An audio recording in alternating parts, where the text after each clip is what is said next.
J P ಇದ್ದಿದ್ರೆ ಇದು ಕರ್ನಾಟಕ ದಾದ ಮಾಡ್ತಿತ್ತೋ ಇಲ್ಲೋ ಗೊತ್ತಿಲ್ಲ. ಆದರೆ ಅದು ಉಳಿಬೇಕಾಗಿದೆ, ಮೊದಲು ಸರ್ವೈವ್ನೆಸ್ ಅದ. ಯಾಕಪ್ಪ ಅಂದ್ರೆ ಮುಂದಿನ ಚುನಾವಣೆಯಲ್ಲಿ ಏನಾಗ್ತದೋ ಗೊತ್ತಿಲ್ಲ. ಮತ್ತು 2028 ಈಗ 25ಕ್ಕೆ ಬಂದು ನಿಂತದ, 2-3 ವರ್ಷ ಅದು ಬರುವಂಥದ್ದು. ಅಷ್ಟರೊಳಗೆ ತಮ್ಮ ತಯಾರಿ ಮಾಡ್ಕೋಬೇಕಾಗಿದೆ. ಆ ದಿಶೆಯಲ್ಲೇ ಡಿ ಕೆ ಶಿವರಾಗಿರ್ಬೋದು, ಸತೀಶ್ ಅವರಾಗಿರ್ಬೋದು, ಸಿದ್ದರಾಮಯ್ಯರಂತ ಇದು ಕೊನೆ ಪೀರಿಯಡು ಅವರು. ಆದರೂ ಅದು ಕೊನೆ ಪೀರಿಯಡ್ ತನಕ ನಾನು ಪ್ರೆಸಿಡೆಂಟ್ ಇದು ನಮ್ಮ ಮುಖ್ಯಮಂತ್ರಿಯಾಗಿ ಉಳಿಬೇಕು ಅನ್ನುವಂಥ ಒಂದು ಕನಸುನಿಗಳಾಗಿದ್ದಾರೆ. ಅದು ಮೋಸ್ಟ್ಲಿ ಅದರಲ್ಲಿ ಯಶಸ್ವಿನೂ ಆಗ್ಬೋದು ಅವರು. ಯಾಕೆಂದರೆ ಇಂಥ ಘಟನೆಗಳು, ಇಂಥ ಕಾರ್ಯಕ್ರಮಗಳು ನಡೆದಂಗೆ ವಿಶೇಷವಾಗಿ ಎದುರಾಳಿಗಳಿಗೆ ಒಂದು ಸ್ವಲ್ಪ ಜಂಗಾಬಲ ಉಳಿದಂಗೆ ಆಗ್ತದೆ.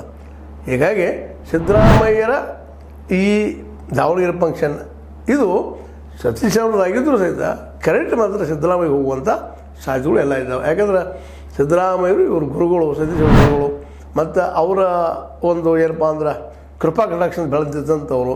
ಈಗೆಲ್ಲ ನೆಲೆಗಟ್ಟಿನೊಳಗೆ ಸತೀಶ್ ಅವರ ಈ ಮಾನವ ಬಂಧುತ್ವದ ಫಂಕ್ಷನ್ ಏನದಪ್ಪ ಅಂತಂದ್ರೆ ಅವ್ರನ್ನ ಇನ್ನಷ್ಟು ಗಟ್ಟಿ ಮಾಡುವಂಥ, ರಾಜ್ಯ ಮಟ್ಟದಲ್ಲೇ ಅವ್ರನ್ನ ಎತ್ತರಕ್ಕೆ ಏರಿಸುವಂಥ ಒಂದು ಏನಪ್ಪ ಅಂದ್ರೆ ಫಂಕ್ಷನ್ ಅನ್ಬೋದೇನೋ. ಅದಕ್ಕೆ ಅದು ಸಾಧ್ಯ ಹೆಚ್ಚಿಗೆ ಪರಿಣಾಮಕಾರಿ ಆಗ್ಬೋದು ಅಂತೇಳಿ.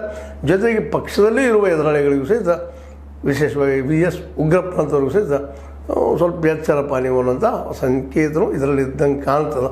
ಏನೋ ಆಗಲಿ ನೋಡೋಣ. ಸತೀಶ್ ಅವರು ತಮ್ಮ ಪ್ರಯತ್ನ ತಾವು ಮಾಡ್ತಾಯಿದ್ದಾರೆ, VS ಉಗ್ರಪ್ಪನವರು ತಮ್ಮ ಪ್ರಯತ್ನ ತಾವು ಮಾಡ್ತಾಯಿದ್ದಾರೆ.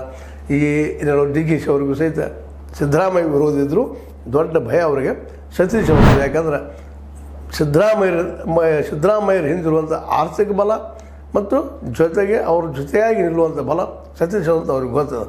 ಒಟ್ಟಾರೆಯಾಗಿ ಈ ಮುಂಬರುವ ಫಂಕ್ಷನ್ ಮಾತ್ರ ರಾಜಕೀಯದಲ್ಲಿ ಹೊಸ ಗಾಳಿಯನ್ನು ತರಬಹುದೇನೋ.